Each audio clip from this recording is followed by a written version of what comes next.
हा वर्ग दुसरा आहे. दुसरीचे 10 मुलं आहेत आणि पहिलीचे 3 मुलं आहेत. चला start. Other father is a good teacher. Other father is a good teacher. Chetan father is a smart mechanic. Chetan father is a smart mechanic. I am eating ripe banana. I am eating ripe banana. He is eating ripe banana. He is eating ripe banana.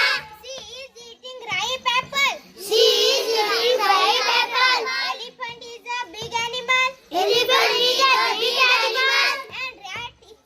Rat is a small animal. And rat is a small animal. चला next.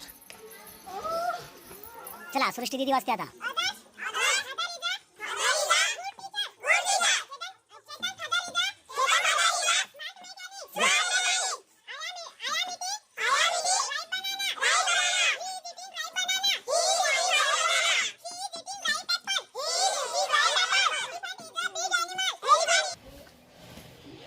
आता मुलांनी जे वाक्य फळ्यावर वाचलेले आहेत ते वाक्याचं लेखन काम चालू आहे. बघा बघा हे दुसरीचे मुलं आहेत. किती स्वच्छ सुंदर अक्षरामध्ये सेंटेन्सेस लिहितात. बघू द्या ग. गुड. बघा हे दुसरीचे मुलं आहेत. 8वी 9वीच्या मुलासारखं अक्षर हे सहज अगदी काढतात. नंदनी. नमस्कार मित्रांनो. आताच आपण बघितलं की हे दुसरीतले 10 विद्यार्थी आणि पहिलीचे 3 विद्यार्थी चांगल्या प्रकारे मोठे मोठे वाक्य सहज वाचन करतात. आता हे जे वाक्य आहेत इंग्रजी अक्षरगट 3, 2 आणि 1 या अक्षरगटापासूनच तयार केलेले हे वाक्य आहेत. आता जवळपास साधारणतः छोटे मोठे मिळून 600च्या वर वाक्य सहज तयार केलेले आहेत. परंतु डायरेक्ट हे असे वाक्य जर मुलांना पेजवर किंवा ब्लॅकबोर्डवर जर वाचायला दिले तर मुलं थोडेसे कन्फ्यूज होतात किंवा तेवढ्या गतीनं वाचणार नाहीत. म्हणून एक छोटे छोटे पॅटर्न तयार केलेले आहेत मी. ते पॅटर्ननुसार जर वाक्याचा सराव घेतला तर मुलं सहज वाक्य लांब लांब वाक्य मोठे वाक्य सहज वाचन करू शकतात.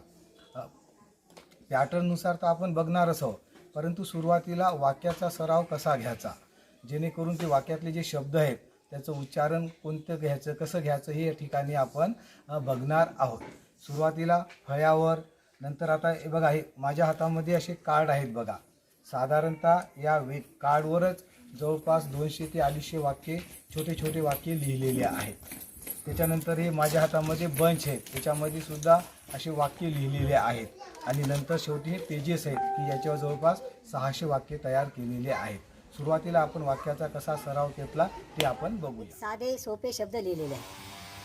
कॅट, मॅट, हॅट, हे, रॅट. वाचा मुलांना. कॅट, मॅट, हॅट, हे, रॅट. नंतर खाली तेच वाक्य घेऊन एक छोटंसं वाक्य किंवा वाक्यांश तयार केला. A cat, a mat, a hat, a hay, a rat.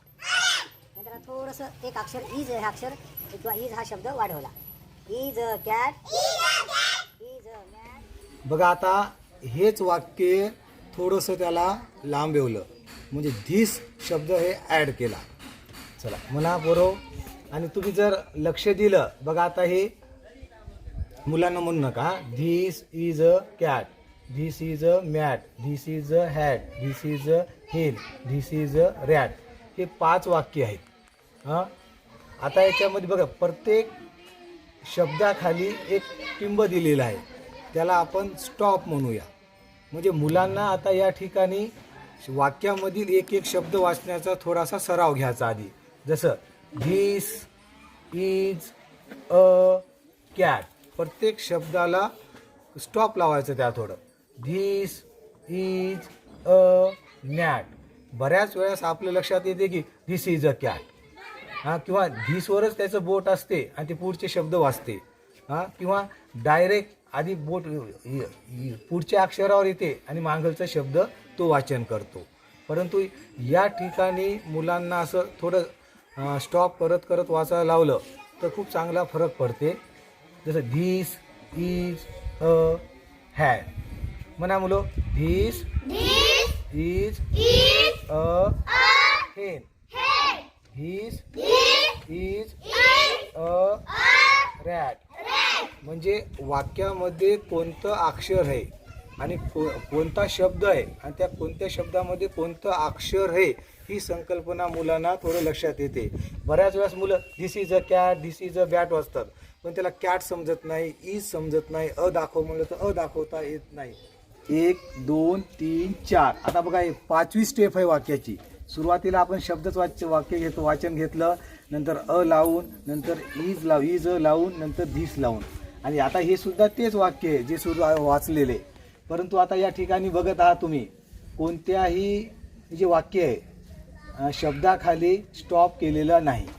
हां, आणि एक माहितीच आपल्या माहितीच इथं लिहिलं गो आणि इथं लिहिलं स्टॉप. पहिल्या वेळेस आपण काय केलं, प्रत्येक शब्दाला स्टॉप लावला. हां, आणि नंतर आता या ठिकाणी जर पाहत असेल, प्रत्येक गो स्टॉप, गो स्टॉप, गो स्टॉप, गो स्टॉप, गो स्टॉप. हे फक्त आपल्यासाठी आहे.